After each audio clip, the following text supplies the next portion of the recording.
biko na onye na-abata ya na-atụsa ozi ụtụtụ ọma biko onye na-abata ya na-atụsa ozi a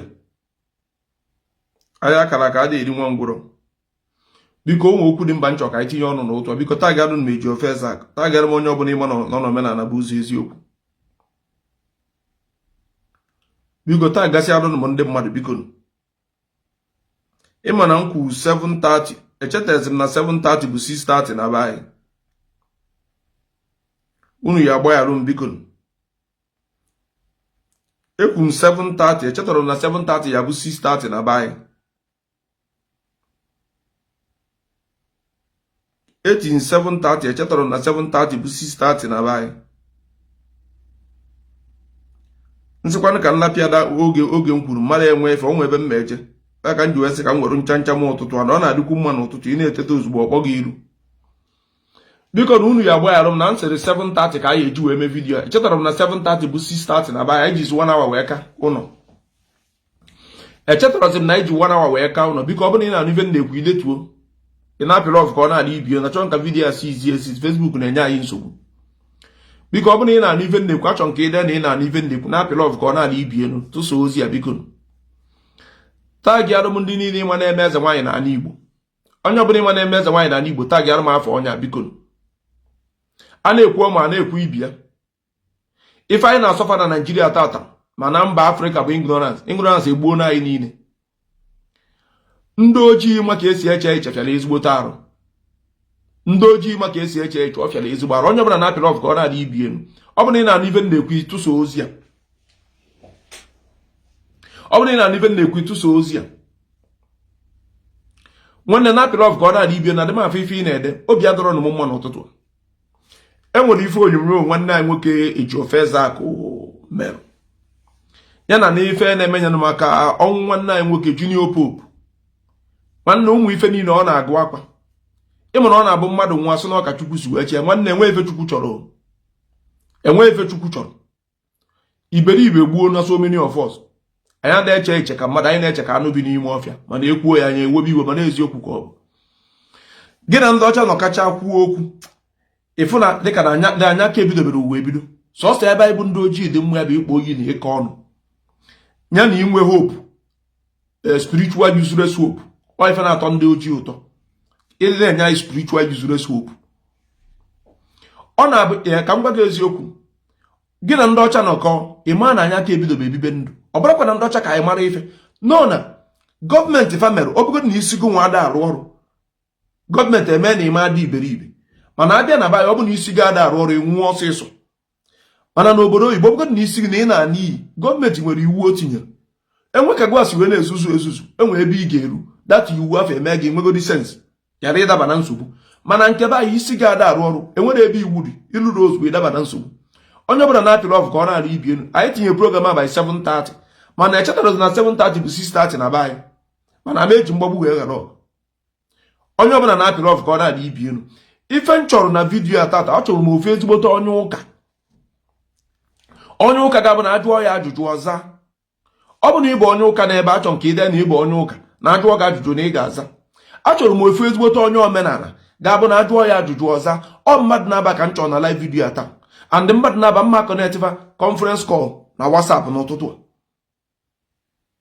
a ọsọsọ ya bụ na ya enweta ife nji maka ya wee bịa n'ime vidiyo n'ụtụtụ achọrọ m inweta ofu ezigbote onye ụka ga-abụ na ajụọ ya ajụjụ ome ya ọnụ zaa ajụjụ ajụrụ ya ya na ofu ezigbote onye omenala ga-abụ na ajụọ ya ajụjụ ome ya ọnụ zaa ajụjụ ajụrụ ya ọ bụrụ onye ga-abụ na ajụọ ya ajụjụ ọgbagharịba ọ bụrụ ụdị onye ka m chọrọ n'ụtụtụ a ofu onye ụka ya na ofu onye omenala ọ mmadụ na-aba ka m chọrọ ebe ọ bụrụ ịbụ onye ụka na ịma na ajụọ gị ajụjụ na ị ga-aza nwa ajụjụ and ime ife gbasara ụka biko dee ọ bụrụ ịbụ onye omenala na ajụọ gị na ị ga-aza ajụjụ ide mmadụ na-aba ka nchọ ofu onye ụka na ofu onye omenala m na-etinye fon nọmba onye ụka kpọọ nso evuo onye omenala kpọọ nso evuo nkọnetzi afa na bụ conference call and another thing na nsị gị chere icherụ ọ bụrụ asị gị chere ị na-agbakacha ọnụ nna darụ ọ bụrụ asị gị chere ị na-agbakacha ọnụ nọ nsị gị chere icherụ ofu onye ụka na ofu onye omenala ndị Igbo na ofu onye na-eje ụka ya na ofu onye na-eme omenala biko ọ bụrụ nwee ji fon nọmba m tinye fon nọmba m ebe a ka m pin ndị a nwanne m nwoke ka ị kpọọ kasị onye omenala ka anyị na-eche nke onye ụka. Biko nwe onye ji fon nọmba m ya tinye ebe a. Enwe ji fon nọmba m ya tinye ka m pin di ya. Ezugo ụtụtụ ọma. Enwe onye ji fon nọmba m ya pin di ya. Achọrọ m ofu onye ụka, achọrọ m ofu onye omenala. Mana ife nne nwere ike itolerate from anybody this morning bụ njụọ ga ajụjụ. Ọ bụ na ịzọrọ mma akọtụ fon. Enidi m ofu onye ụka, enidi m ofu onye omenala ga bụ na ajụọ ga ajụjụ, ịza ajụjụ. Ajụọ ga ajụjụ, ọ bụ na ịzara ajụjụ nke ọtụọ gị fon na ntị ozugbo. Mmadụ enye gị second chance. mana ọ bụrụ onye ụka kpọcha onye omenala na-akpọ mma connect fanab na conference call unu na-anụ ife fanab na-ekwu program ya wee na-aga. Enwere ife nchọ ịkọwarụ ndị be anyị n'ụtụtụ a. Ife niile abụrụ ikpo oyi, ife niile abụrụ ịnụ ọgụ, ife niile abụrụ emotion. Nwere ifu emotion na sentiment ejiri ewu in the case. Ife eji ewu in the case n'ụwa bụ evidence. Ejiri emotion, ejiri sentiment ewu in any case or in anywhere in the world. Ejiri emotion, ejiri sentiment. Ife eji ewu in the case bụ evidence result. Ihe rapụta na court si na mbelivu na ife dị otu a. Ada akụrụ ife. Ife na-ekwu na court na-ekwe ife mere ebe dị otu a. Onye ka aja si kedu evidence. If you believe that is your own. Also gwa m enwere ege ya na debate. So biko na ọ bụ na ịbụ onye ụka, achọrọ m ka ikwuo. Ọ bụ na ịbụ onye omenala ikwuo. Enwe onye ji phone number m tinye aka mpin de. Enwe onye na-ebe ji phone number m tinye aka mpin de. Ofu onye ụka na ofu onye omenala mmadụ na. Mana tupu ịkpọ the show na ajụọ ga ajụjụ na ị ga-aza. The show na ajụọ ga ajụjụ na ị ga-aza. Ọ bụ na ị ma na ajụọ ga ajụjụ na ị ma aza, there is no need. Ka anyị nyere court gị phone na ntị. A na insult ka ọ ga-abụ na court gị phone na ntị. Unu atagi anụ eji offense aka, tagi anụ onye ọbụla bụ onye ime bụ omenala nọ na omenala bụ ụzọ eziokwu. Nwanne darụ. Mmadụ etigo nọmba m ebe. Nwanne na-enụ nọmba ebe a.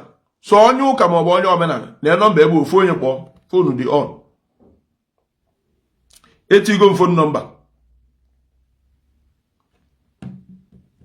Ọ bụrụ na ọgụ a na-akwụnyeru ndị ụka ịkpọ na phone isi m na ọgụ a nke ọtụzi ya dị phone save your number. Onye omenala na-akpọ nke ọtụ ọ dị phone save your number ya maka any need me connect fanab together. Fanab ga-anọ together na this ifan.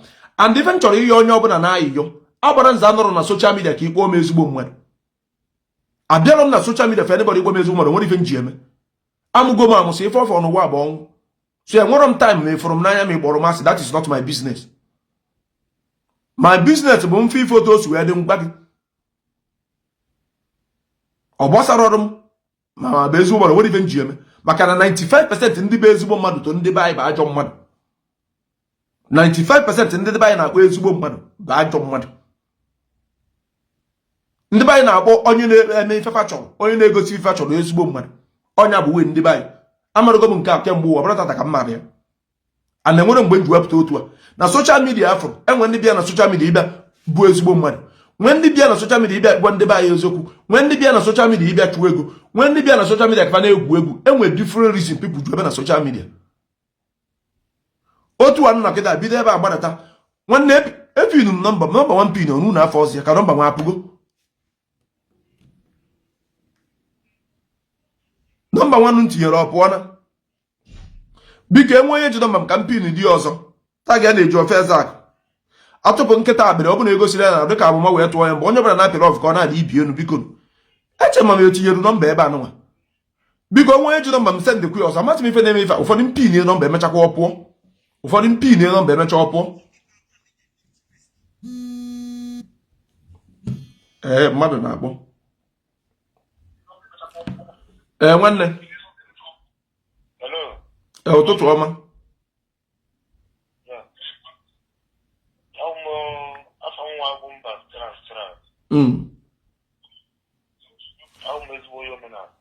Oge ibe ezigbo onye omenala. Nwanne daalụ. Udo daalụ. Ka m na-esi nọmba gị na daalụ. Bịa enwetago m onye omenala biko ọ bụ na ịbụ onye ụka kpọọ m na fon.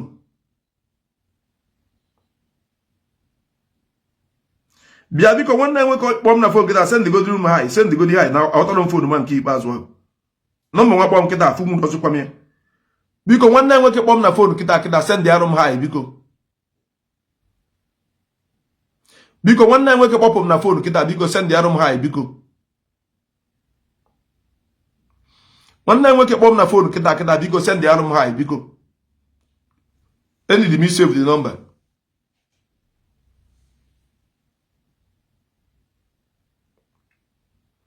Biko nwanne nwoke kpọrọ m na phone kịta biko send ya m number. Send ya m hi. Send ya na WhatsApp. Ọ dị ka send ya na number. Send ya na WhatsApp. Akwara normal call ka nwanne nwoke kpọrọ na no wonder. Nwanne nwoke kpọọ m na phone kịta biko send ya na WhatsApp. Send ya m hi na WhatsApp. Ana m eche onye ụka. Ebe na ịbụ onye ụka biko kpọọ m na phone ma send ya m voice note kịta sị na ọgwụ a ga-akwụdoru ndị ụka. Achọrọ m ofu onye ga-akwụdoru ndị ụka na ofu onye ga-akwụdoru ndị omenala. Asọrọkwa m dibịa ife m kwuru bụ omenala. Asọrọkwa m eze nwaanyị ife sịrị bụ onye na-eme omenala. Dibịa na eze nwaanyị abụrụ ife m na-ekwu okwu ya. Biko send ya m hi na WhatsApp biko.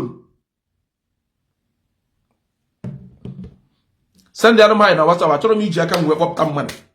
Achọrọ m ka unu fụ onye ji aka ya na vidiyo wee pụta. Achọrọ m iji aka m wee kpọpụta mmadụ.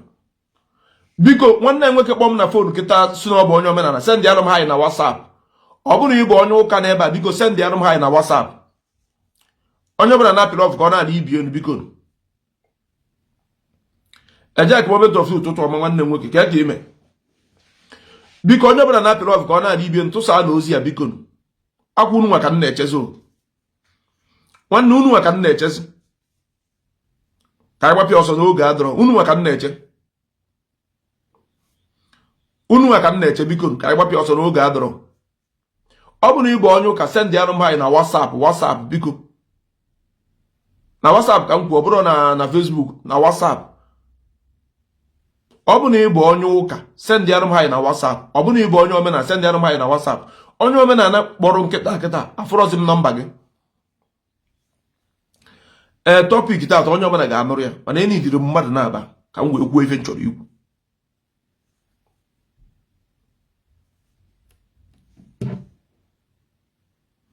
Mmadụ esendigodo m hi ka m kpogoro ọnya ka m wee gbanụ ka bụ na stọk ka mma ife m eji tii.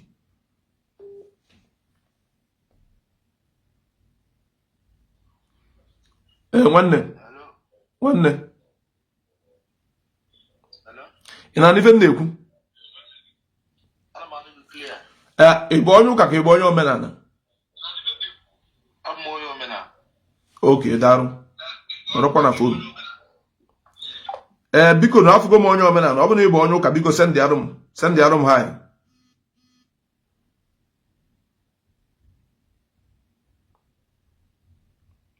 Hello? Ya ụtụtụ ọma. Nwanne isi Nnewi. Oke, ị bụ onye ụka ka ị bụ onye omenala? Mba. Enwetago m onye omenala, enidizi m onye ụka.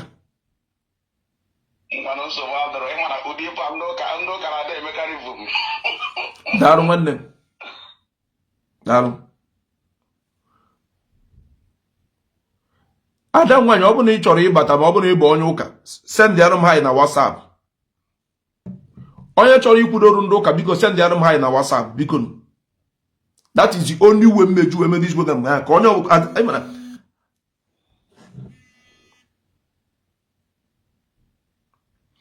ụtụtụ ọma. Ụtụtụ ọma. Oge bụ onye ụka. Ngwara udo mma agbachi gị azụ na conference call. Daalụ.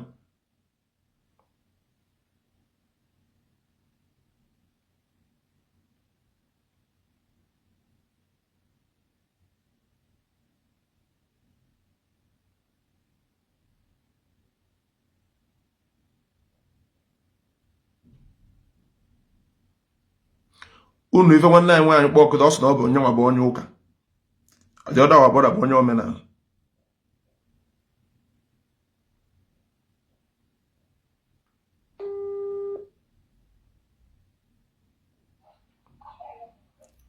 Nwanne ya nọrụkwa online ka m connect ya nwa anyị nwaanyị.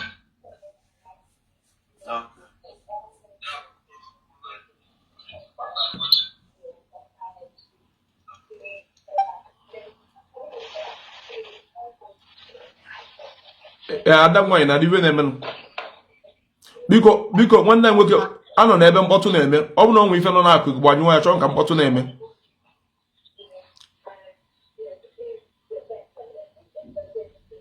nwanne m nwoke na ife na-ekwu chọọ m nọọsụ chacha gị na ada nwaanyị kene onwe unu gwo kọwaa onwe unu.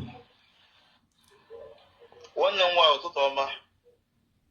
Ụtụtụ ọma, adịchaghị m very good na Igbo, please pardon me. Okay, likewise me, adịchaghị m very good in English, but we will try to communicate together. Abụ m onye Imo State. Okay, mụ awụ onye Enugu State. Afọ m nwa. Okay. Darụ. Okay, afọ m bụ Anita. No. Enwere onye ụka ọzọ n'ebe a enwekwara onye omenala dị ọba mara nchọ ka dị fọ enwere onye ụka ọzọ n'ebe a enwere onye omenala n'ebe a enwere onye ụka ọzọ chọrọ ịbata enwere onye omenala ọzọ chọrọ ịbata ife ịma na oge niile a na-aba mba na-eti mkpu tata abụrụ oge eji aba mba ọ bụrụ oge eji eti mkpu ọ bụrụkwa na oge eji akpọ iyi ife a bụ oge nchọ ka ndị be anyị tụ n'uche ọ bụ na ịbụ onye ụka sendị arụ anyị na WhatsApp kịta sendị arụ anyị na WhatsApp kịta and cheta ife m kwuru njụọ gị ajụjụ ọ bụ na ịzara ya nke ọtụwa fon ma ịbụ onye omenala ma ịbụ onye ụka njụrụ ala gị kwesịrị ọ bụ na ịzatara ya nke ọtụwa fon biko onye ọbụla n'ebe ata gị eji ofe eze akụ ka anyị gaba n'iru n'oge adọrọ onye ọbụla n'ebe ata gị eji ofe eze akụ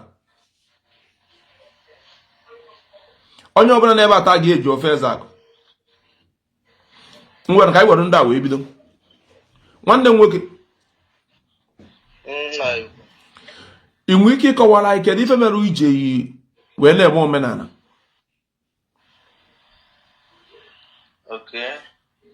ihe kpatara nji wee na-eme omenala mba chere nwaanyị ga-ebido nwanne enwere iwe biko nwaanyị ga-ebido asụ na ụmụ nwaanyị na-ebu ụzọ daalụ ada nwaanyị biko esi ya buru ụzọ udo ngwa nwanne m nwoke na-aga n'iru ihe gba mere nji wee bụrụ onye omenala ọwụ ọnụtarachi bidoro gboo na-enweghị mgbe o bidoro mgbe a mụrụ ndị nna anyị ha ndị ochie gara aga wee oshieshi bịa ndị omenala na-represent even ma food ndị anyị na-eri uche ọgbọnọ ma ofe egusi ma ofe akwụ ihe ndị anyị is product of omenala ihe ndị nna anyị ha ekpukperechi ndị nna anyị ha kpere osi ibe ndị ọcha bịa which means ọ wụda na ndị nna anyị ha ndị chọpụtara omenala na ha chọpụtara ofe ndị anyị na-eri agụ ụpa na amami anyị ka na-eri so ihe m ji wee wụrụ onye omenala wụ nọọ eji mmadụ ihe a mụrụ anyị na ya ihe a mụrụ mụnwa na ya ihe a mụrụ ndị nna anyị ha ndị ochie na ya ọwụghọ mbịara otu a ka o si wee dị. Daalụ. Nwanne m nwaanyị biko ị nwere ike ịkọwara ife mere iji wee bụrụ onye ụka? Okay, mụ bụ onye ụka because amaghị m ihe bụ omenala ya amaghị m na omenala so oge etoro m na Christian home my grandfather was a Christian my dad was Christian mụwa n'ụzọ ahụ ka a zụrụ anyị nwa yeah so amaghị m ihe bụ omenala and my grandfather never wanted to get involved with omenala. Daalụ. Mana ịma nwanne anyị nwoke eji ofe eze akụ? Mba. Nne m ịma na anyị achọtarịrị onye ụka ọzọ maka biko onye ụka m eji ofe eze akụ ọfụma sendịara m anyị na WhatsApp kịta biko nwanne m nwoke onye omenala ime eji ofe eze akụ? Okay biko na ọ bụ na ịbụ onye ụka ọ bụ na ịma onye ụka n'ebe a biko na ime eji ofe eze akụ biko sendịara m request biko ọ bụ na ịbụ onye ụka n'ebe a na ime eji ofe eze akụ sendịara request. mgbe ọ bụ na ịmara eji ofe eze akụ ịma na nne m ịma na ịma represent m ndị ụka enidi m onye ma eji ofe eze akụ bụ onye ụka ndị ụka eji ofe eze akụ ka ị na-achọ ka onye ụka ana m achọ onye ụka nọmara onye ụka just normal Christian onye believe in Jesus believe na Moses Abraham onye fe na-achọ mba ọ bụ na ọ bụ na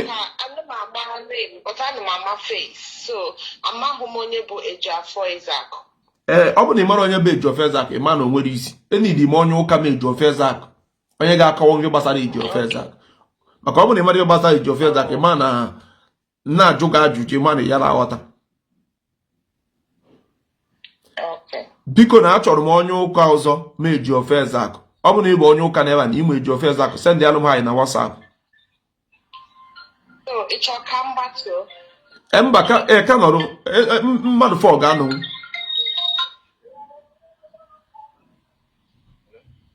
ịma Matthias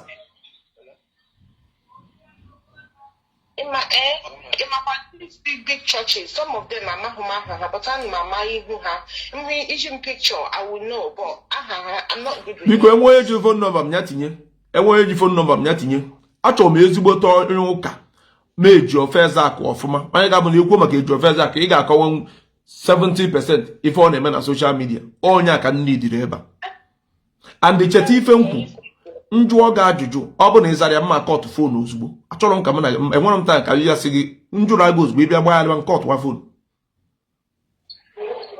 biko na onye ji fon nọmba m ya tinye onye ji fon nọmba m ya tinye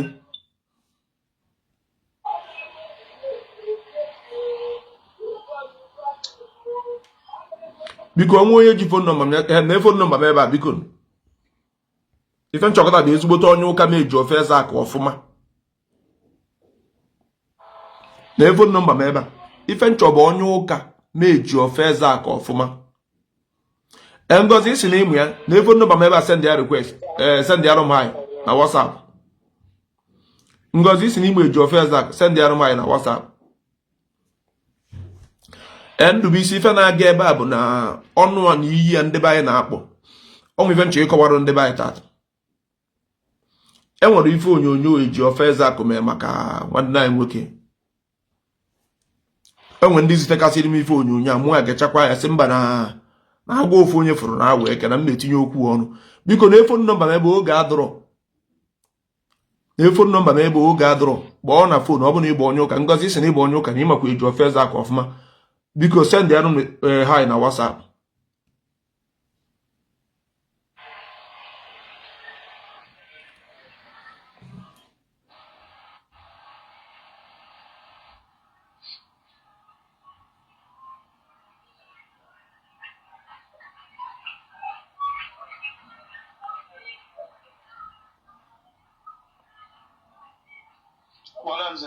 nwanne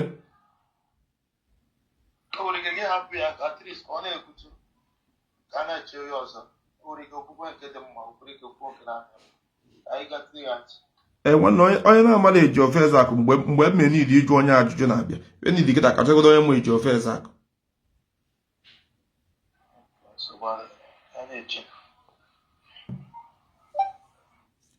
enwere onye batanụ na Amaka na ife m na-ekwu daalụ ị bụ onye ụka ka ị bụ onye omenala ime eji ofe eze akụ ọfụma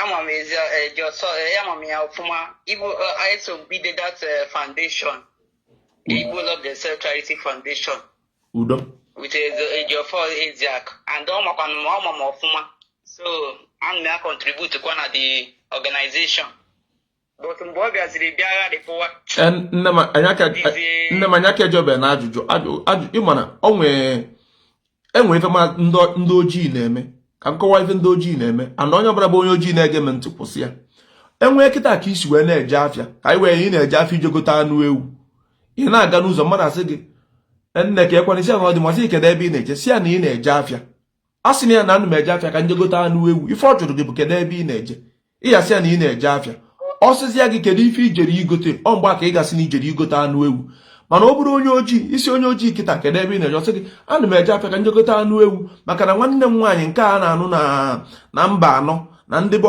ọgọfa na-abịa ọ bụrụ anansa bụ na ị na-eje afịa ka screws ajụzie gị kedu ife ijere ime ọ mgbe ka ị gasị na ije gote anụ ewu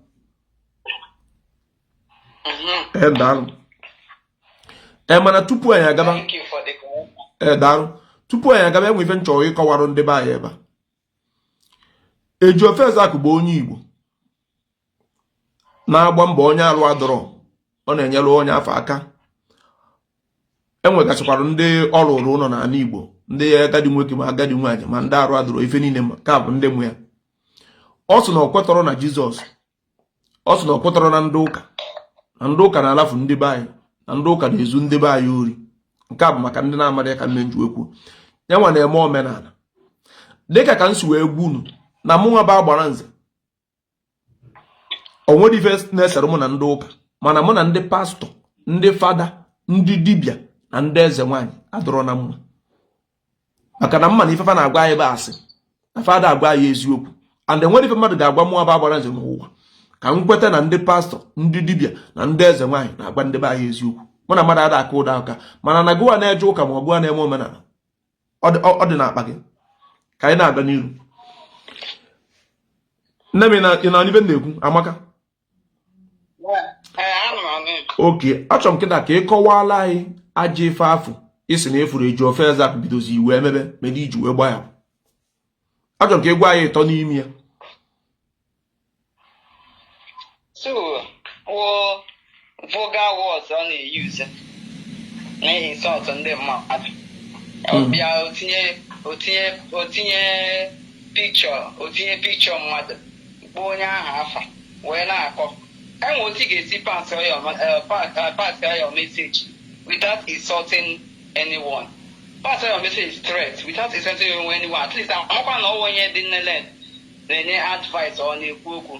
But this one will both insult and everything. All the very bad of him to my own understanding. And the two, the only ọbụla nwere right ife ihe ọbụla ọ chọrọ ife. Onye ọbụla nwere right ife ihe ọbụla ọ chọrọ ife. Ije ọbụla ị chọrọ ife, onye ahụ nwere right ife. You can't force people to change their belief. Especially religion with a big force. That nothing you do, you can change someone from change. And when you can make it change the religion, yeah, because when you all go inside of the person, so nothing you do. So to do that, insult and all the too much. You want to make before he help them more than all that. On the Christian na donate nem chero. Asịrị gị gwa m ife ịtọ Ejiofor Ezeaku na-eme iji wee sị na ọ dị emere just gwa m ife ịtọ achọrọ m ka ị gaa straight na ife ịtọ ahụ ife ịtọ ahụ one is insult. The second one Christianity on a fight. Then the third one mmadụ nwụọ that one nke na-agbaka mishi mmadụ nwụọ otinye posta ya obido deriwe that nonsense ọ na-adị na wọd ebe a ọ nke all the three things ndị bụ ihe ọ na-eme na na-egbute badly. Daalụ ị nwere ike ịkọwatụrụ anyị ife mere iji wee bụrụ onye ụka ihe mere m ji bụrụ onye ụka bụ na amụrụ m nto mfụ na my parents na-aga church ha na-aga Catholic church so mbụrụ Catholic onye mere m ji bụrụ onye ụka so amam ihe gbasara omenala like mgbe m dị obere my father according to my father si na o mebiri omenala nne m chọrọ akwa ofufe a nka na-ekwu ka anyị tọrọ atọ anyị nwere very big problem ma mụ na onwe m a sịrị gị kedu ife mere iji wee bụrụ onye ụka ya ịkọwacha ife mere iji wee bụrụ onye ụka ọgwụgwọ nke ịbịazi bịa na-akọ na nna gị that one abụrụ answer to the question kedu ife mere iji bụrụ onye ụka ikwugo na ọ maka na a mụrụ gị itointe ndị bụ na-eje ụka bụrụ onye Katọlik that one agbuo ndaalụ o nwere ofu ajụ nche ka njụọ biko ị nọ na baịk nọ na mba Europe Ọ nọ na mba Europe. ị nọ na mba Europe biko ị nwere ike ịgwa ya obodo ị nọ na ya Anọ m na Finland. onye nọ na Finland daalụ na Finland ị nọ ụlọ ụka ọ dị ebe a Yes. daalụ Finland Ụlọ ụka dị ya. thank you na Finland enwe pastọ ma ọ bụ fada bụ onye Finland ịma afịa 80% ndị nọ na Finland ma afịa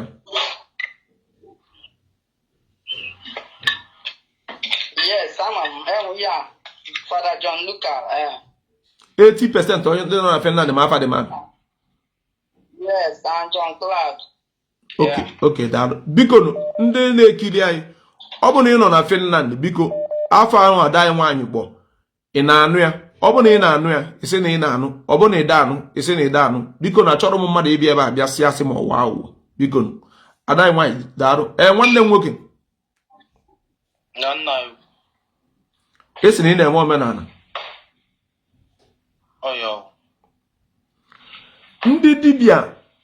ndị dibịa nọ na soshal midia si na afa na-eme omenala afa na-eme vidio otu ka efi nwee ike ikwu maka ndị dibịa nọ na soshal midia darụrie nne na nkenke ihe m nwere ike ikwu na ihe gbasara ụmụ dibịa ndị a ma ndị na-akpị oke ite ma ndị na-eme ka a na-eme ihe a wụrụ omenala nke a dịrị wee echi so omenala nwanne biko chọrọ ada anyị nwaanyị mmadụ na-abụ n'ebe a si na afa nọ na Finland na afa anụbeghị daa name biko nne m afọ iyi kwuru kịta achọrọ m ha anaghị eje ụka ọ bụrụ na ha na-eje ụka ha ga-anweta na St. Henry's and St. Mary's nke ndị isi ndị ochie na-aga they will know it.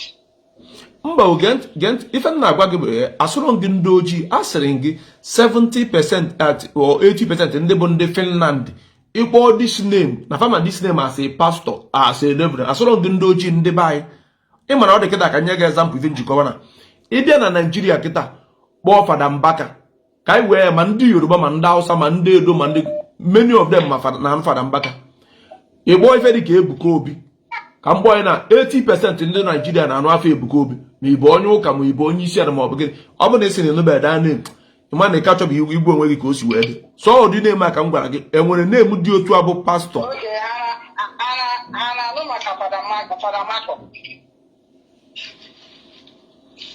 Fada Mako ị na-ekwu onye Finland ka onye ba bi na Finland na-ekwu ndị Finland na onwe ọma Fada Mako anyị na-ekwu ị gaa na street kịta na Finland na-eme ndị mmadụ interview na-ajụ fa this name fa ama the person oife na-ajụ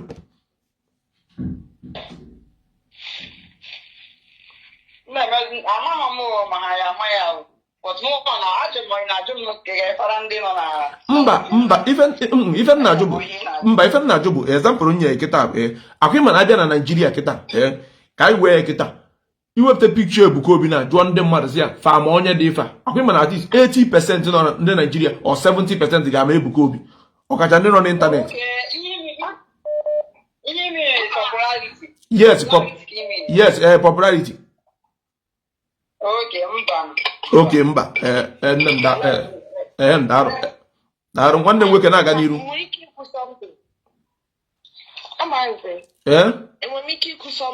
nna anụ ife na-ekwu na-aga n'iru ihe anyị na-ekwu maka ndị ama ama otu chọọchị dị n'ebe anyị ọ dịghị like that na amaghị m maka Finland m na-ekwu maka ndị UK so otu chọọchị dị n'ebe anyị ọ dịghị like that na UK so you don't have all these gatherings and all of that so ị gaghị amanwụ anwere ike mkpụgodi Father Parish anyị onwe ike onye nọ na the next street might not even know ma ọ na ha aga because they don't perform all these things ha na-eme.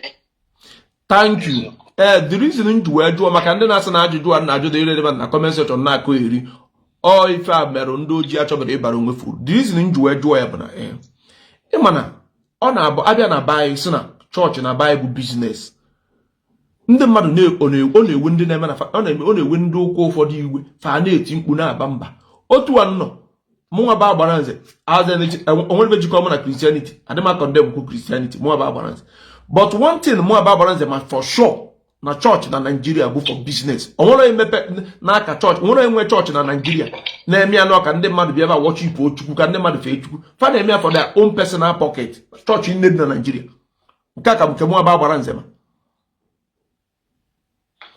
chekwa ka anyị na-aga nwanne chee ka m bịa enwe ajụ nchọ ịjụ ndị na comment section chee ka m bịa biko enwe ajụ nchọ ịjụ ndị na comment section ndị ọcha wetara anyị ụka ndị ọcha wetara Christianity na be anyị ndị ọcha butere moto na be anyị ka unu si wee kwu ndị ọcha kụziri anyị ka esi eyi akwa ndị ọcha kụziri anyị ka esi efe isi mbọ ndị ọcha kụziri anyị ife niile achọrọ m ịgwa gị ife niile ndị ọcha wetara anyị ka ebe anyị nọ wee gafee ndị ọcha ada nwaanyị na UK achọrọ nke ịza m ajụjụ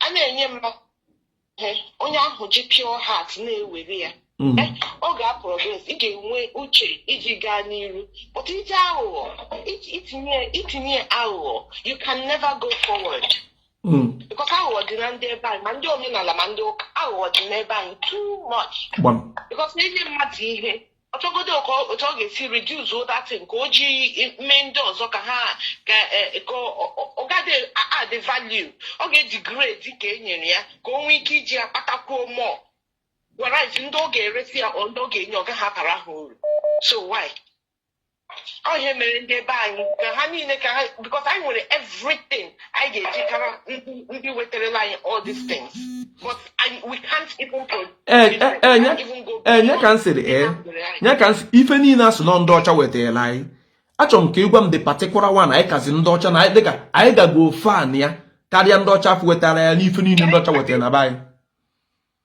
agbara nze abụ m onye Christian abụ m ndị ụka but ana m support bad thing ka m gwa gị eziokwu ụka these days ọ bụghị ụka anyị ma ọ bụkwa na ụka ndị ọcha butere anyị so nke ga-aga everywhere now ndị ụka ọ gwụchala ebe anyị na ọkara ndị ọcha ebe ahụ ka anyị guzo first na everything na ndị ọcha n'ụwa niile ebe ahụ ka anyị guzo first.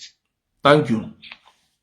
Ngwa chenụ ka m bịa ka m gwu na ofu ife ịma na mgbe m tinyere na m chọrọ ịgwa Mathias na mma mụ na Mathias na mma eme vidio na ụtọ maka Mathias enwere ọtụtụ ndị sịrị m agbara nze achara ugodo arụ enwere ọtụtụ ndị sịrị m agbara nze gịnị mere na m akpọrọ Mathias na fon gwa efe m chọrọ egwu ya na fon anọ m na live video ka ọ tụpụta n this part unu ama mmadụ na-abụnọ n'ala Igbo that you cannot advise ka m gwa unu ya tata and many of you n'ebe a ga-abịa dee eribe because unu amara ndị ọfụma ịma mmadụ na-abụnọ n'ala Igbo that you cannot advise. Number 1 Ejiofor Ezak. Number 2 Okwuluọra ndị Igbo. If you these two people inyefe ndụmọdụ n'ọnọdụ ka ịgbasa mmiri na okwute ọ bụrụ na ị nọrọ close to them ede na any comment because gị na comment bụ gị ifuru onwe gị ọ ịgba mbọ jụọ ndị nọ nso ifuru Okwuluọra ndị Igbo ifuru Ejiofor Ezak ịgbafa na phone ka inyefe advice bụ ịgbasa mmiri na okwute dịka gbafa na phone na ka ịkọwara fasantị ịgbasa mmiri na okwute gị na kwuchakwa the next ife afa chọgburu ime mgbe gị na iwe gbafa na phone unu ewe kpa nkata unu kpacha nkata echi ife akaba na-eme ya Ejiofor Ezak number 1 number 2 Okwuluọra ndị Igbo ịgbafa na phone ka gị na afa kpa nkata ka inyefe ndụmọdụ ma onwe ife chọrọ ime forget it after fa ga-eme ya kama enwere ike fama mmechazi otu afa si chọgburu ime on their own fa nwere ike benata tụzie ya obere kpọta ọ bụrụ ma mme Ndụbụisi achọrọ kọmentị gị n'ụtụ ọbịa mee brọk wọ gị Ndụbụisi achọrọ kọmentị gị n'ụtụtụ ọbịa fọ wee brọk wọ gị mụọ bịa na live video na-ekwu disin ọ bụ na m adọrọ 100% chọọ ife na-ekwu I will not be saying it ife nna chọrọ na abịa ndị sentiment ma ọ bụ emotion talk ebe a sịrị gị number 1 Ejiofor Ezak number 2 Okwuluọra ndị Igbo ịgbafa na phone ka inyefe advice waste of time ọ bụ na gị na ndị dị otu anọrọ close unu edeghị na-edeghị na nsogbu unu na-enwe bụ na unu anọrọ mmadụ nso ndị nọ mmadụ nso na-agwa gị Okwuluọra ndị Igbo bụ my very good friend Ejiofor Ezak bụ my very good friend these two people ịgbafa na phone bụ waste of time. Ehem ka m bịa. Then nke ịbụa abịa na ife ga-abụ na mmadụ nwụọ eji ofe eze aka bịa na-ekwu maka ya. I condemn that 100%. Achọrọ m ịma the teaching o ji that one enye. I condemn ya 100%. The reason mere nji wee condemn ya, one, the family mmadụ nwụnarụ fụga ebe iwepụta that picture nwafa na-eme that program a, obi enwere ike ịdịfa mma n'ụwa, obi ga na-agbawafa.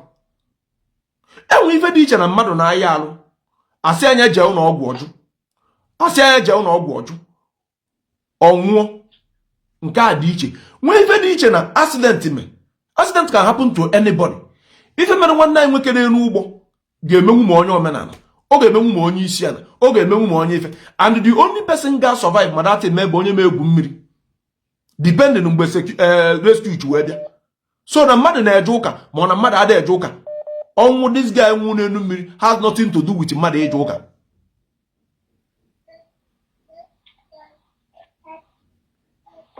Ị na-aghọta ife na-akọ? Nwanne nwoke megizere ofu ajọ ka m chọrọ ịjụgo. Ifu picture ji ofe Ezeaku na-ewepụta ma mmadụ nwụọ wee na-eme program dị very bad. This na otu wee dị bad bụ ọ bụrụ na mmadụ na-aya arụ asị onye afọ ya jee ụlọ ọgwụ, ọ kwere eje ụlọ ọgwụ na-agbagharị n'ụlọ ụka, onye afọ nwụọ enwe ike pụtasị na Jizọs eferugoni ya. Ọ bụrụ accident, some of the accident na-eme n'ime moto ndị mmadụ na-anwụ ebe a, ọ bụrụ sọ ndị Christian na ebe a, ndị omenala nwee ike nọkwu n'ime dị moto. Agba m unu na nne m like I said, I'll keep emphasizing on that. When we comment, somebody make it one day. Awesome, because more not Nigeria. I know my and only all that here come I was listening to the also that now many of these dangerous accidents in a men, yeah? No, because ndị na-abụghị ndị ụka, ndị a na-agwọ oke ọgwụ, ha nọrọ n'ime ụgbọ ahụ ma ụgbọelu ma ụgbọala, maybe also the maybe also all how na cause those accidents. I disagree with her. But I'm making it because I don't know them. So more on my own by nature, because it's wrong. Many things in a menu out of carelessness. Oh, I am not where I say a lot of careless deaths name me. I be blame more you know which no. God they wish for anybody evil. Or wish when anybody go early, happen or anything. Or when you Omenala forget early from what I've heard about Omenala.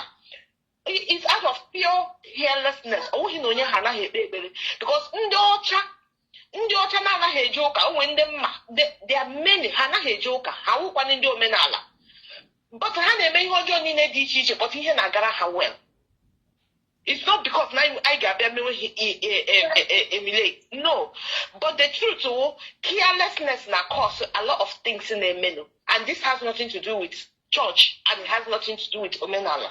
That's what I want to say. Darling. Ndị ba ige ntị ka m gwa unu nsogbu anyị nwere n'Africa. Ife unu from mmanụ edere ebe a do as I say. Onye posturu ife a na page ya bụ nwa dibia.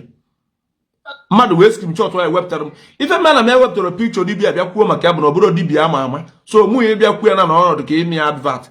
Ọ bụrụ ndị nnekwu dibia a na-anụ afafa ama aka m ewepụta picture the person mana ife a bụ nwatakịrị ka bido dibia ọfụ bịa wepụta mmanụ si no mmanụ ga-abụ na ite ya n'ile ịgwa mmadụ ife mmadụ eme.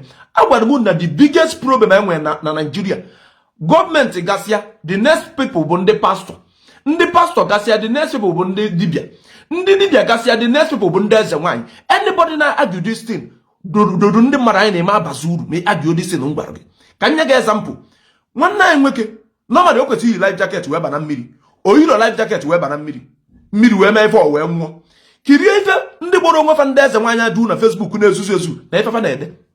Ụfọdụ si na maka na ọ chụrụ aja na mmiri, ụfọdụ si na ọ dị ka achụbugo aja. Asị common sense agwara fa na ọ bụ na nwanne anyị nwoke ji life jacket that thing wee mee na ọ ga-ese n'elu mmiri rescue wee bịa mana fa nwee eje dị na life jacket ife fa nwee bunagodiri gị by spiritual way na ọ bụ na ọ chụrụ aja ma na ọ mere ife gbasara aja amamụ na ọtị ife na akọwara unu enwere do ofu onye n'ime fa sense ya gwara ya na ọ bụ na nwanne anyị nwoke yi life jacket na ọ kara ịnwụ kama fa ga-apụta tibe mkpu na-eyi nu life jacket na-eyi nu life jacket ọ ka agbasara ọrụ fa ebidogo ko iribe the same thing na-eme ndị pastọ ịfụrụ mgbe dọla na-adịgo dọla mechara dịgo to 1008 echet ndị pastọ 5 pụtara na-ekpe ekpere ka dọla daa ndị pastọ 5 bịa na Facebook n'ụlọ ụka fa jiri microphone ka fa command ya dọla ka dọla si na 1000 something gbadata ndị mmadụ anọ n'ụlọ ụka na-eti amen ndị anọ n'ụlọ ụka na-eti amen na comment section na-akpa agbara nzi iyi chọka nzafa problem anyị nwere na Nigeria bụ na ife niile na-abụrụ anyị spiritual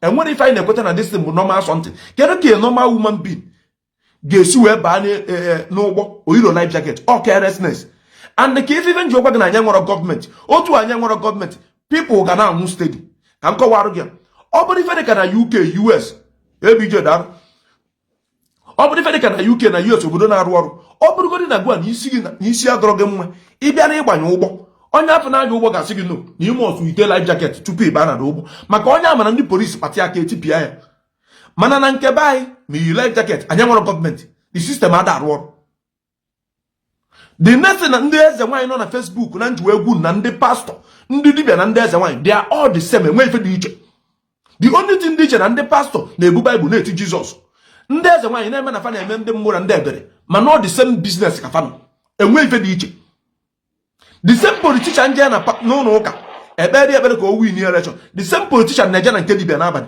the same politician na-eje na nke eze nwaanyị n'abalị ọ bụrụ na ị chọrọ ịdị free from iberibe otu ị nọ ndụ chefuo ndị pastọ chefuo ndị dibịa chefuo ndị eze nwaanyị if you these three people inwe ike ichefu these people your brain arụ ọrụ inwe ike ichefu these people it is not like human being but as long as you believe na these three people your brain can never work because everything about you is all about spirituality man I one question m chọrọ ịjụ anybody na this live video otu ihe nọ kịta Obi Kuba na-akpọ gị na-asị gị what is that your problem I want to solve it that problem na-efe esi gị na-ebuje gị na nke dibịa na-ebuje gị na nke pastọ na-ebuje gị na nke eze nwaanyị o nwere ka isi wee meet Obi Kuba na tata the problem ọ ga-asọlve ka ọ ma asọlve achọrọ ka ị dere m ọ bụrụ Obi Kuba na ga-asọlve the problem ma ị were anya gị fụ Obi Kuba na ọ sị gị that problem mere iji eje n'ụlọ ụka ebe akwa mere iji eje na nke dibịa mere iji eje na nke eze nwaanyị na ọ chọrọ ịsọlvụrụ gị ya achọrọ m ka ị sị m na Obi Kuba na ga-asọlve ya ma na ọ ma asọlve ya ka anyị wee na-aga n'iru even though we condemn we your first 100% bụ nke iwepụta picture onye nwụrụ the family can on money so you know in any moral right iwepụta that picture bịa na-ekwu ife gbasa Jizọs ma ọ gị with picture onye Jizọs nwụọ the family na-akwa ozu because one when the daddy o were ajụ m chọrọ ịjụ ụmụnne m ndị Christian nọ na this call. Oh, one particular verse of the Bible. I don't know the particular verse, but I know the quote.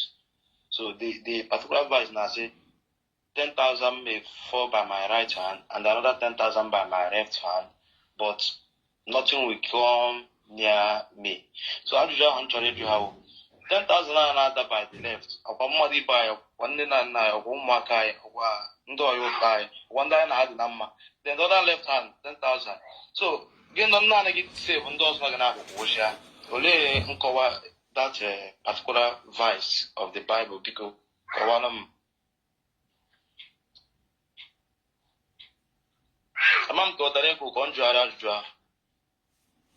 yeah, that's a cool. You can if we are on your mean all proverb. Oh, you don't want to know more than 10,000 Noyaga followed by your side and your right hand side. And they shall not, and they will not harm you. Yeah, we do mean that.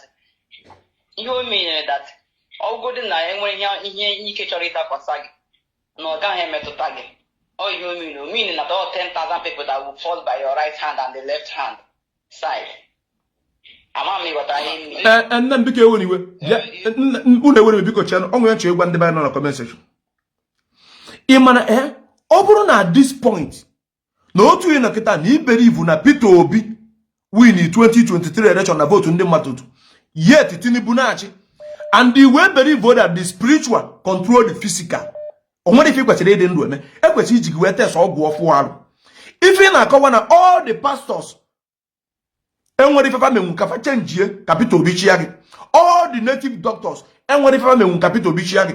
All the eze nwaanyị enwere ife menwu ka Peter Obi chia gị. Mana mụ aba agbara nze gwa gị na 2022 na 2023 na onye ga-achị Nigeria bụ Bola Ahmed Tinubu. There is nothing any woman being on earth can do to change it. One, onye nwe the military force, onye nwe the police force, onye na control INEC. Mbasi kwuru ife detu a unu kpọrọ m iyi si me can never happen. Ọnwa ajụjụ m chọrọ iju unu. Ị na-akawa na the power all the Nigerian pastors were put together enwere ife omenwu na that election.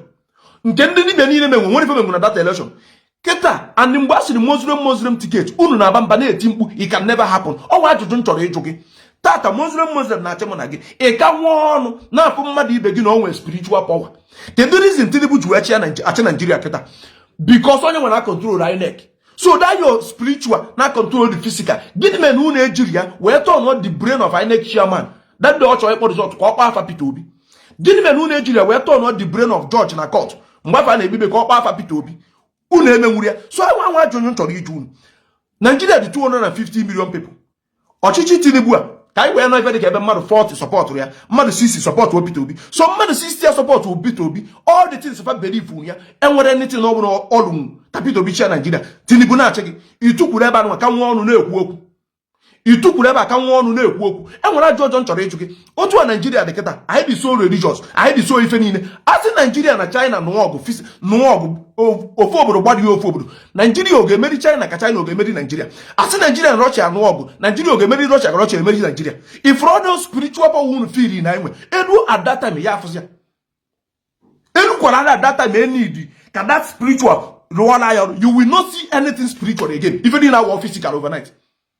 Ọ bụrụ na nke Peter Obi emerọ gị ka ị nwee sense, then ị ga-adị dumb for the rest of your life. Ma ọ bụrụ na nke Peter Obi a ndị mmadụ na-atị Obi number 1, Obi nwanne m number 2, Obi ife niile ka emebi whole Nigeria mesia ya Bola Ahmed Tinubu na-achị Nigeria taa. Enwere anybody mere anything. Onye ọbụla agbachi nkịtị ego ligo, onye ọbụla agbachi nkịtị anata ya furuo tata. Iwe ebe dị na onwe ndị nwee spiritual power na enwe ndị fa na Chukwu na-ekwu okwu na enwe ndị ga-abụ Chukwu gwefe okwu anụ. Ka m jụọ gị one question. If you have contact with God, ọ bụ na gị na Chukwu na-ekwu okwu, ị ga-agba nkịtị Tinubu a na-achị Nigeria. Achọ nke ịza m ajụjụ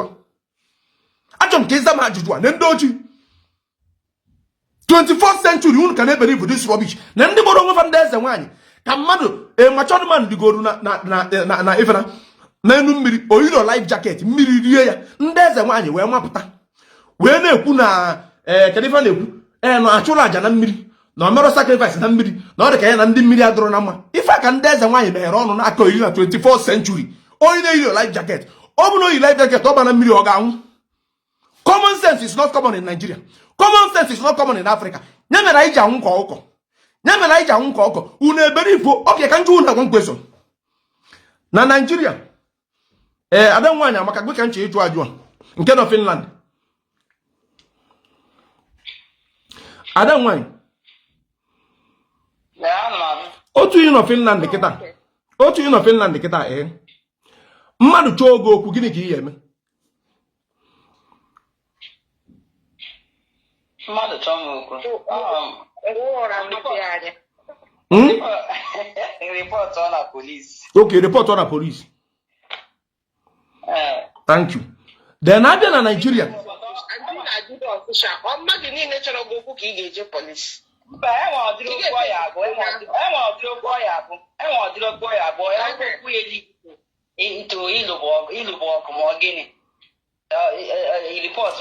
Nne m chee ka m ya. Ọnwụ na okwu ahụ enweta okwu ga-adapụta na ọnwụ na onye ahụ nọ na union ma ọ gịnị iripọtụ ịchọọ ka iti onye ahụ na nsogbu ma ọ gịnị iripọtụ from the ị ga-ebidogodi from somewhere as in from this crash iripọtụ na union onye ahụ. Nne m biko ife nchọ ikwu ebe a achọ nke ọ pụọ m n'isi ọ dị mkpa. Unu afụrụ ife na-emenụ na ife niile gbasara religion a na-ekwu okwu na alapụrụ ya only for the poor people. All poor people ka emere ya ka nkọwara gị na isi na-asị you are going to doubt me because you can never accept the truth mana ka nkọwara gị ma ndị isi dị mma. Ịbịa na Nigeria ịchọọ big man okwu ọkpọrụ gị police because ọ ga-espend ego na police. Ọ bụrụzie poor man na ma ejenwu police kedu ife ọ ga-emedozi obidozia besabarụ Chukwu obidozia kpebe ekpere obidozi achụba aja but ọ bụrụ big man ọkpọrụ gị police mana abịa na Europe ndị ọcha emefere na ọdị normal a poor man can call police a rich man can call police but na Nigeria a poor man cannot call police otu Obi Kubana nọkịta ka anyị wee na Obi Kubana na-agafe fụgụ ebe ibu moto na-aga o nwere ka isi wee scratch chara moto ya ọ chọrọ ịtụọ mụ agụ ụra ije nearest police station n'ebe a jekwafa na Obi Kubana mụ agụ ụra biggest thing fa nwere ike ime bụ fa kpọọ Obi Kubana na phone na onye dị otu asị na ọ mara ya Obi Kubana sị anya napụgodo onye asị o nwere ike fa jide gị 100% ejide gị mana gụwa nwa aka isi wee mụ Obi Kubana ife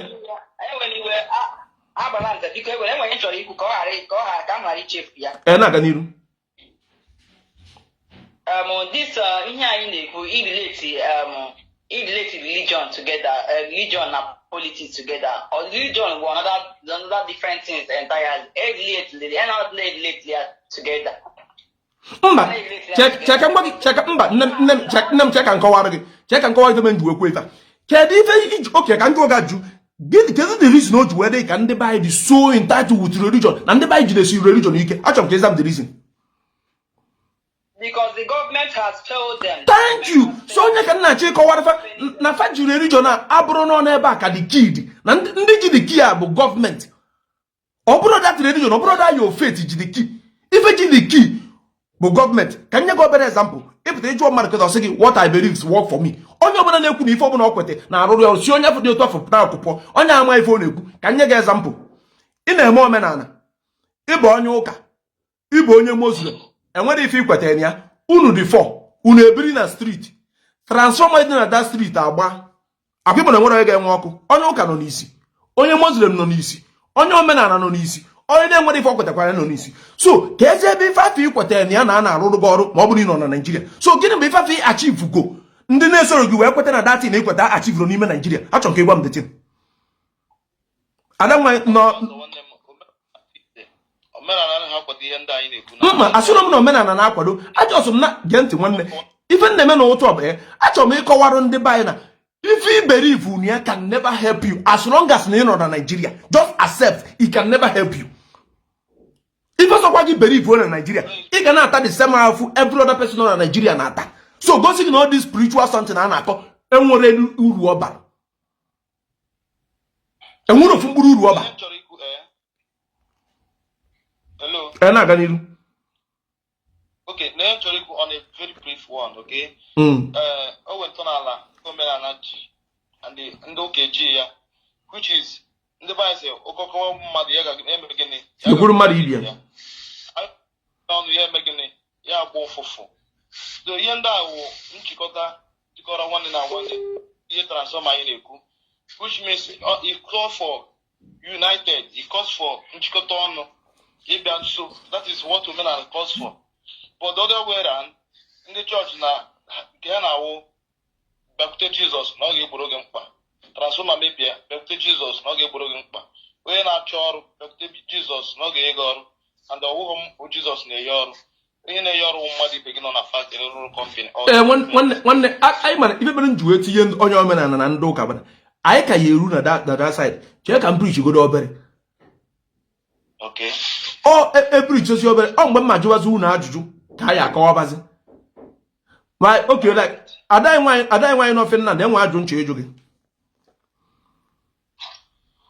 Yes. I don't wine of Finland. O to you know kita each other na Finland they get better.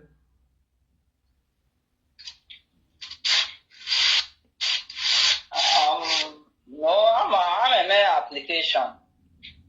Thank you. But as a Christian, as a Christian, never the application never with it. So I don't know about that.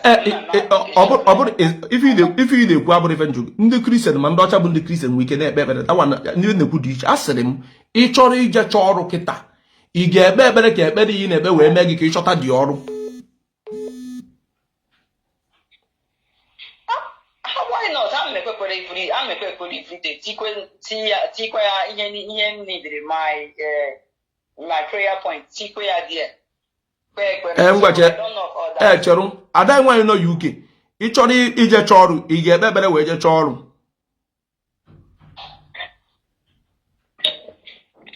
Apparently, not chọrọ m ga-ebugodo ụzọ jee online track on Muad. They don't like I him to one of the other apply. Apply to meet and say, God, over to you. Application number, let me find favor. Simple. Thank you. Ka m gwazi oke ada nwanyị ndị ọcha nọ na UK fa chọrọ ije chọrọ fa ga-ekpe ekpere. Ndị nke mma na-abịa ụka abịasi ike bụ elderly ha na-eme. Thank you. Che ka m bịa. Nne m anwajụ nchọrọ ijogo n'efe ikwu gịda ndị afọ ịma bụ ndị ọcha na-abịa ụka abịasi ya ike enwe ife dị iche omume fa na omume ndị ọcha ndị nke ọzọ ịma.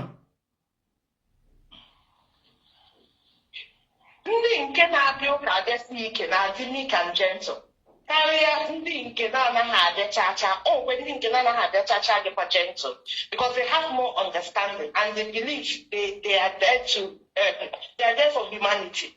Thank you. They believe they have ndị nke na-abịa ụka abịasi ike. Thank you. Then na bai ndị ma na-eje ụka na bai enwe ife dị iche fa na ndị ọzọ na-adị eje ụka na bai. My dear, ndị na-eje ụka na-aka enweghị peace karịa ndị na-eje ụka because ndị ọha maka achọ okwu, ọha maka eme jealousy, ọha maka eme agwụ, ọha maka bifo esi okwu akpọla gị ihe niile nọ n'ụwa isi na-ele onye asị hụ onye na-ekwu chọọchị Baịbụl ụka. Oge ebe anyị ụka too much ha naghị represent ihe ha na-be honest. Okay, darụ. Onye nọ na bai na-ekiri m n'ụtụtụ a ọnwa ajụ m chọrọ ịjụ gị otu ihe nọkịta enye gị akwụkwọ si gị dee 10 problem inwe achọrọ m ịma one n'ime the problems mụ spiritual problem enye gị akwụkwọ kịta si gị dee 10 problems ị na-efesi na asị man or as a woman one n'ime ya ka ị need solution spiritual help isolve gwa onwe gị eziokwu otu ihe tukwu kịta as a man as a woman enye gị akwụkwọ na si gị dee problem ị na-efesi na ndụ gị one n'ime ya ka ị need spiritual iji wee solve ya na one n'ime ya ka ị need physical iji wee solve. Nke a ndị na comment section.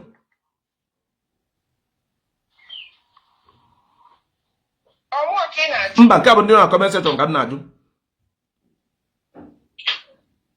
Ndị nọ na comment section enyere gị akwụkwọ kịta sị gị dee 10 problems ị na-efesi na ndụ gị one ka ị need spiritual help one ka ị need physical help mmadụ ibe gị ga-emenwuru gị na those 10 problems achọrọ m ka ịza m ya.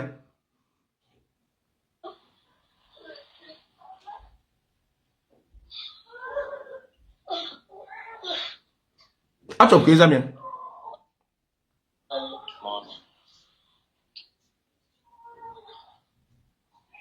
Biko unu na-agba nkịtị kedu ndị ụka ebe a ma efe mere unu ji agba nkịtị o nwere na-aba mba ebe o nwere na-agba ijos zanụ m ajụjụ ịmana na ife ga-abụ na-abịa na baya sị na nwaanyị na-achọ nwa ịmana enwere ndị ọcha na-achọ nwa ịmana enwe ndị ọcha chọgoro nwa 15 years na Germany ebe fa mụbere nwa ịmana eje na UK na-enwe ndị ọcha na-amụrọ nwa ịmana eje na Canada enwe ndị ọcha na-amụrọ nwa ịmana eje na Japan na-enwe ndị ọcha na-amụrọ nwa mana ọ na-abụ ọ bụ na ịmụrọ nwa na baanyị ọ dịghị ka ịmana na ụmụ nwaanyị baanyị ada anụ dị n'oge na ụmụ nwoke ada anụ dị n'oge ada anụ nwaanyị n'oge ịmana aka gọọmenti dị na ya. Ada nwaanyị nọ Finland achọrọ m ka ị kọwara anyị ma ọ bụ na ị kwetara n'ife nkwu na ịmana na ụmụ nwaanyị ada anụ dị n'oge na baanyị na ụmụ nwoke ada anụ nwaanyị n'oge na baanyị ịmana aka gọọmenti dị na ya. Yes, I am 80% problem I'm when I buy with government. 80% of it will government. Government so I support that.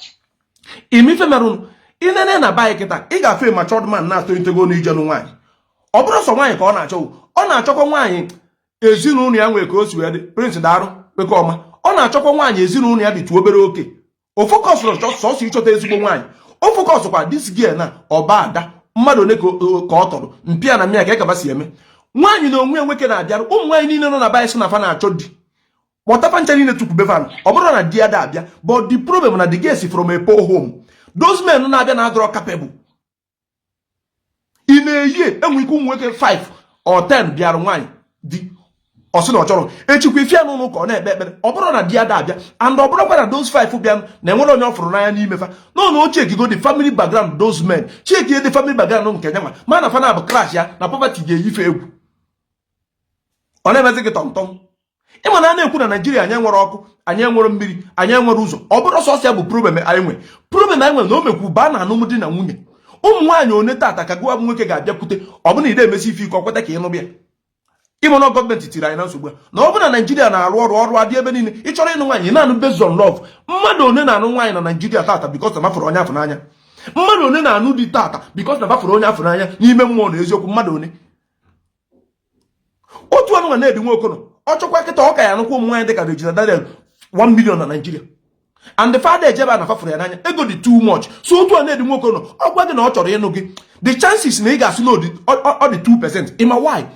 Your father dị poor, your mother dị poor, ụmụnne gị enwere ife na-arụ. Enwere ike gwa asị ewu mana esi ka ị sacrifice onwe gị ka nje nụba this man ka ọ sọọ ọrụ family problem anyị ka ọ nụ na amarọ ife niile na ife gọọmenti subject na ito a sị na adịrọ mma bụ uru ndị nze. Ife gọọmenti ga-emere anyị ka ndị pastọ na ndị dibịa na ndị eze nwaanyị na-eme gị ka ị ghọta na Chukwu ga-eme ya. Ọ bụrụ Chukwu ga-eme ya, ọ bụrụ Chukwu ga-eme ya, gị ma na anya nwere ọkụ for over how many years? Gịnị mere na anya nwere mmiri for over how many years? Gịnị mere na anya nwere ụzọ for over how many years? So ị na-akọwa na ekpere niile anyị na-ekpe adịrị enough inye anyị ọkụ na Naijiria. Achọ m kwuru na apịrị ọf ka ọ na-adị ibie. Ị na-akọwa na ekpere niile a na-ekpe, aja niile a na-achụ na mmiri, ndị mmadụ na-eburu efi dị ndụ tụgbunye na mmiri, efi dị ndụ tụgbunye na mmiri titude anyị nwere ọkụ. So ọ bụ na aja niile a na-atụgbunye na mmiri na ọ na-alụ, ị na-akọwa na anyị kwesịrị inwe ọkụ by now. Ndị mmadụ na-eburu efi maka efi na-ara, kechie ya ụkwụ, kechie ya aka, kwagbu ya na mmiri. Ndị mmadụ na-eje ebute ma Fanta, ọ na-afazi ndị mmadụ ije na Coca-Cola gbafa fabi trailer Fanta ka awụ ya na mmiri, yet anyị nwere ọkụ nkịtị. Abia steeti ọjị ụzọ Karuchu tu ụzọ ọdịchi okezie ikpeazụchi enwere ife menụ ara esu uti bata ha many months abi years ka ọ nọgo na Abia steeti transform oye ozugbo. Unu afụgo the work of government na gọọmenti karịa ekpere niile a na-ekpe eri ma aja niile a na-achụ na Naijiria. Ekpere niile a na-ekpe ka never solve anything, aja niile a na-achụ ka never solve anything. The only thing ga solve anything bụ inwe good governance. A na-esu uti many months ka ọ nọgo ya kirizi Abia steeti tata.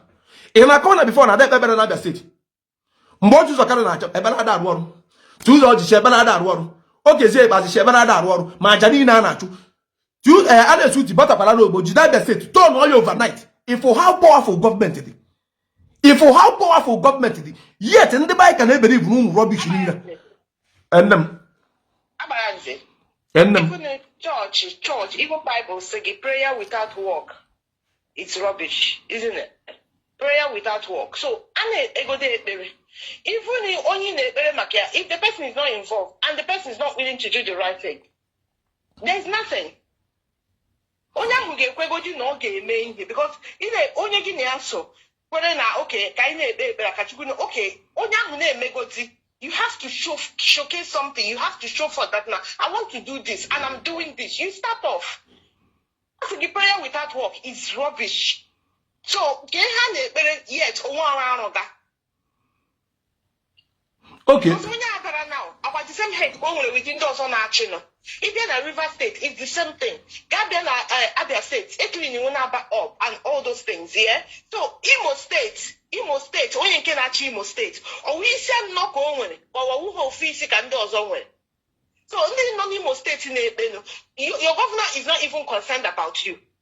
So he will not affect him because one. And he's okay. Nne m check am ka m kọwara gị ebe nna wee nwee nsogbu within the person nji wee gwa gị na ndị person nọ na Nigeria bụ criminal ori kata na-ezu ka m kọwara gị ebe kịta o doro mụ na gị anya na ọkụ adịrọ na Nigeria na mmiri adịrọ na ọrụ adịrọ. Ị ga-afụ a pastor sị gị sow a seed that will provoke God, or sị gị the louder your amen the quicker your blessing. And all manner also kwa get tie put you will not get job. Oh my God, also kwa get tie okay, I said you sow a seed that will provoke God. So what will be kubana na? They are all emotional blackmail. They are all emotional blackmail because more Catholic but more Pentecostal. Because I'm like that group prayer and all those things. But if you can Pastor Biasegi, I want 10 people to sow seed. Let God move. God does not need that seed for him to move. Because in the okay, God reign. In the woman's there, they never sowed the seed for him to perform any miracle. So all those things is for them to get enough to do whatever they have projected to do. You know what have budget menu. That is where they get all these things. And this is where people face emotional blackmail. Because some don't know church and sometimes or this is I'm not believing God. Again before. Can you go 100 euro na one church no? Their last money. You know, but they went with faith. But because some those or this believe God does not work that way. Okay, nne m nwa ajụ nchọrọ ịjụ gị. I'm contributing on this one. I'm a Christian. Nne m biko before you contribute enwe ajụ nchọrọ ịjụ. Asị gị kịta ka akpọta all the whole pastors nọ n'ụwa tinye fa na one country. Ka fa na-ezi ozi ọma na-preach the word of God.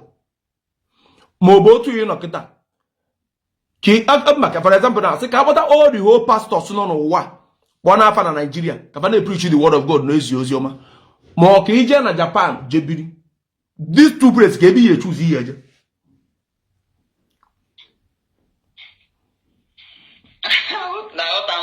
I said them get even in Nigeria where pastors, I say okay, I gotta put all the pastors need no what. My father need no what. Kavaja in Nigeria, they preach the word of God. Nyana Japan, otu a Japan, the kedo Roman guy na Japan abụrụ a Christian country. Asịgo obodo na-aba kedo obodo ịchọ ije biri, kedu nke ihe choose.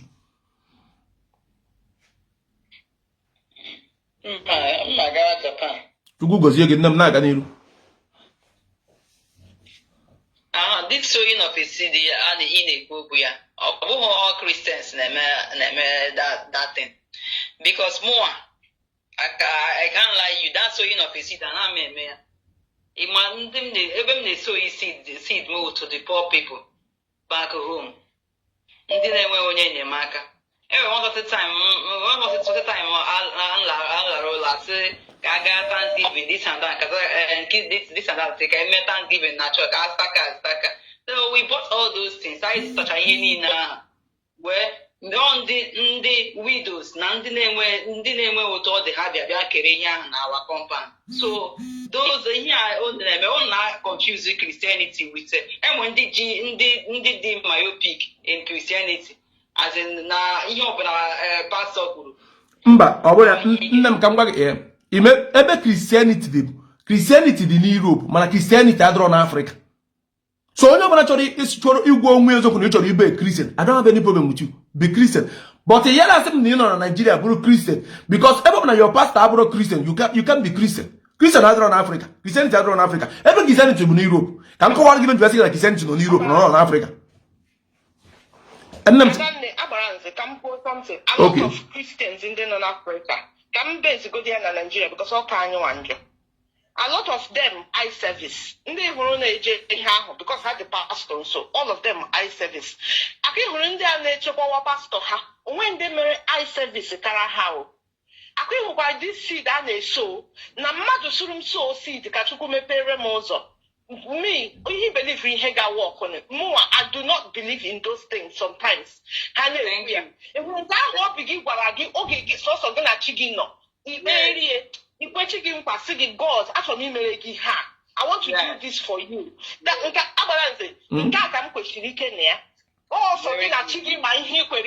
You don't need to say it out. I'm not need to hear you go and do that. My ex-husband, dear, 1 year why all already for 10 years, yeah, or mota home. Oh, maybe the lower one for but okay, all knock it. Obia no, you know, we are not pretty this only motor now. I'm Magani on your name hono. You could be Gozian before this. That same month I got to Rimia. He won't go between me and Chia Meregea. I'm not going at that condition before, yeah. Okay, Mukapu students in the UK. I come near and that time, students are not allowed to do more than 20 hours. Manager, don't worry, I can get to cover because all more in charge. Mugide Ogo Rinya sorry, no way with company that she can't override. The first thing Baram Nisi, if against your behind Christianity. Church ekpere abahum n'isi the first time. Ihe gbara m n'isi wụ jugodi ndị a because ama m na a na-eme fake payslip. Jugodi ndị na-emere gị fake payslip ka iji submit because all ihe ha chọrọ not ekpere onye ndị home office chọrọ but ekpere can go but mgbe m jere jụcha ha enye m contact onye ga-emere m fake payslip iji compliment ya ihe ndị m rụrụ. I was on my way ijewe that place. Nne m je eni dị mbiko ya ọ bụrụ Igbo nne m biko che ọ bụrụ Igbo onye ụka nọ na be anyị achọm onye nọ na be anyị be Kristian nwaanyị